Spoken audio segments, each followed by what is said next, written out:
বন্ধুরা, মোহনা রান্নাঘরে আজকে একটা নতুন রেসিপি নিয়ে এসেছি, মিষ্টির রেসিপি। শুধুমাত্র 100 গ্রাম পনির দিয়ে আর কয়েকটা পাউরুটির পিস দিয়ে আমি এই মিষ্টির রেসিপিটা দেখাবো। তো সামনেই রাখি বন্ধন আছে, যদি বাড়িতে খুব সহজেই মিষ্টিটা বানিয়ে নিতে পারেন তাহলে আর বাজার থেকে বেশি দাম দিয়ে কিনতে হবে না। এমনিতে কোনো রকম উৎসবের সময় কিন্তু মিষ্টির দামটা একটু মিষ্টির দোকানে বাড়িয়েই দেয়। তো এখানে আমি 100 গ্রাম পনির মেশিনে গ্রেট করে নিচ্ছি, আর এই পনিরটাকে আমি কড়াইতে একটুখানি জাল দিয়ে নেবো। গ্যাসের মধ্যে কড়াই বসিয়ে দিয়েছি, আর কড়ার মধ্যে এখানে আমি হাফ চামচ মতন ঘি দিয়ে দিলাম। তারপরে এই পনিরটা দিয়ে দেবো।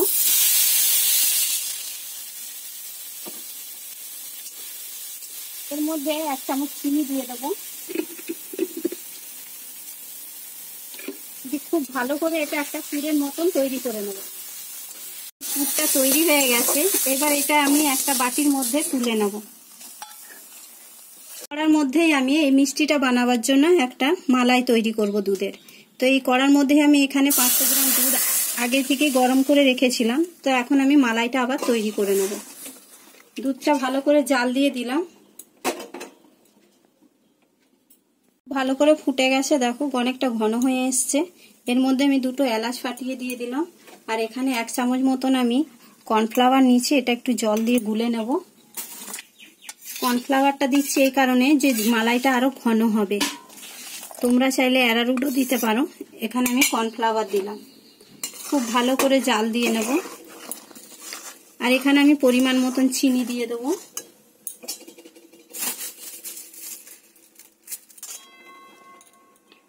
এখানে আমি 2 চামচ মতন চিনি দিচ্ছি। তোমরা যদি মিষ্টি বেশি পছন্দ করো তাহলে এর থেকে চিনিটা একটু বাড়িয়ে দিতে হবে।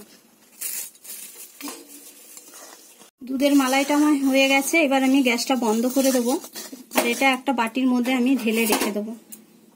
করা যে পাউরুটিগুলো নিয়েছি মিষ্টি বানাবার জন্য, সেই পাউরুটির ধারগুলোকে আমি কেটে নেব। এই চারিদিকের ধারগুলোকে আমি কেটে নেব, তাহলে এটা একটা 4 চৌকো শেপ হয়ে যাবে। এইভাবে সব কেটে নিতে হবে। তো আমার সব পাউরুটিগুলো কাটা হয়ে গেছে। সাদা প্লাস্টিক নিয়েছি, আর এই পাউরুটির মধ্যে অল্প একটু জল দিয়ে দিয়েছি, আর এখানে প্লাস্টিকের মধ্যে আমি বসিয়ে দেবো। আর যে পুরটা করে রেখেছি এই পুরটা আমি এর মধ্যে দিয়ে দেবো। এইভাবে বসিয়ে দিতে হবে। আর এটাই প্লাস্টিকটাকে এইভাবে ধরে পাউরুটিটাকে এইভাবে মুড়তে হবে, কোনো রকম হাতে হবে না, কিন্তু এরকম ভাবে আস্তে আস্তে চিপে দিলে এই মিষ্টিটা তৈরি হয়ে যাবে। মিষ্টিটা কিন্তু হাতে হবে না, এরকম প্লাস্টিক ধরেই কিন্তু করতে হবে। দেখো আমি করে নিয়েছি এরকম গোল শেপে। এটা কিন্তু মিষ্টির চপ বলতে পারো বা কাটলেট বলতে পারো। তো এই মিষ্টিটা সম্পূর্ণ পাউরুটি দিয়ে হবে। এইভাবে আমি সব পাউরুটিগুলোকে তৈরি করে নেব।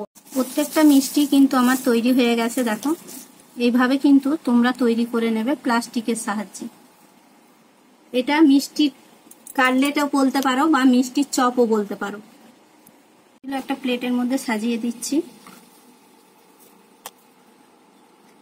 এই মিষ্টিগুলো এত সুন্দর খেতে বন্ধুরা, যে না করে খেলে বিশ্বাসই করবে না। যদি তোমাদের এই ভিডিওটা ভালো লাগে তাহলে ভিডিওটাতে একটা লাইক করবে, চ্যানেলটা সাবস্ক্রাইব করবে, আর অবশ্যই কমেন্ট করে জানাবে। যে মালাইটা করে রেখেছিলাম সেই মালাইটা এবার এর উপর দিয়ে আমি দিয়ে দেবো। মালাইটা কিন্তু কুসুম কুসুম গরম আছে। পুরো মালাইটা কিন্তু এর মধ্যে টেনে নেবে, এত সুন্দর খেতে যে বিশ্বাসই করবে না। এখানে গোলাপের পাপড়ি নিয়ে নিয়েছি, আমাদের গাছে হয়েছে গোলাপ, খুব সুন্দর। তো এখানে আমি সাজিয়ে দিলাম। তোমরা যা খুশি দিয়ে সাজাতে পারো তোমাদের পছন্দ মতন।